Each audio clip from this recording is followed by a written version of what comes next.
सतुआ बाबा उर्फ संतोष दास जी महाराज ये वो संत हैं जो हमेशा पीले कपड़े में दिखाई देते हैं। अक्सर सीएम योगी आदित्यनाथ के अगल बगल दिखाई देते हैं और आजकल महंगी कारों को लेकर मीडिया और सोशल मीडिया में छाए हुए हैं। प्रयागराज के माघ मेले में जिस सतुआ बाबा की जमकर चर्चा हो रही है, उनको लेकर अगर आपको लगता है कि उनके पास सिर्फ डिफेंडर या पोर्शे कार है तो जरा ठहरिए। सनातन के वैभव की कहानी सिर्फ यहीं तक सीमित नहीं है। सतुआ बाबा की अगर हम बात करें तो उनके पास कई ऐसी चीजें हैं जो उन्हें सबसे अलग बनाती हैं।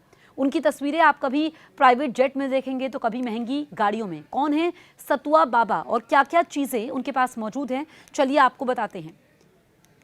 सतुआ बाबा उर्फ संतोष दास जी महाराज ये वो संत हैं जो हमेशा पीले कपड़े में दिखाई देते हैं। अक्सर सीएम योगी के अगल बगल दिखाई देते हैं। आजकल महंगी कारों को लेकर मीडिया और सोशल मीडिया में छाए हुए हैं।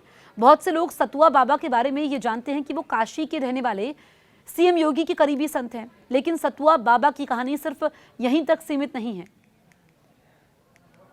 काशी के मणिकर्णिका घाट पर दूर से दिखने वाली एक इमारत सतुआ बाबा का स्थायी आश्रम है। इस पीठ की स्थापना साल 1803 में हुई थी। ये पीठ गुजरात के रहने वाले संत जेठा पटेल ने की थी। जेठा पटेल संत बन गए थे और काशी आकर उन्होंने जिस आश्रम की स्थापना की, उस आश्रम के मुखिया को सतुआ बाबा कहते हैं।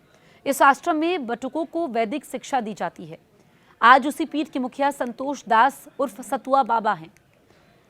बाबा का इतिहास क्या है ये आप समझिए।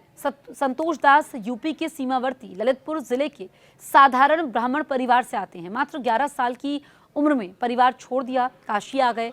काशी में उनका जुड़ाव सतुआ बाबा से हो गया और वैष्णव संप्रदाय के निर्मोही अखाड़े से जुड़े इस पीठ के मुखिया ने संतोष दास की प्रतिमा देखकर उन्हें अपना उत्तराधिकारी बना दिया। संतोष दास मात्र 19 साल की उम्र में महामंडलेश्वर बन गए। ये अब तक के इतिहास में सबसे कम उम्र में दी गई महामंडलेश्वर की उपाधि थी।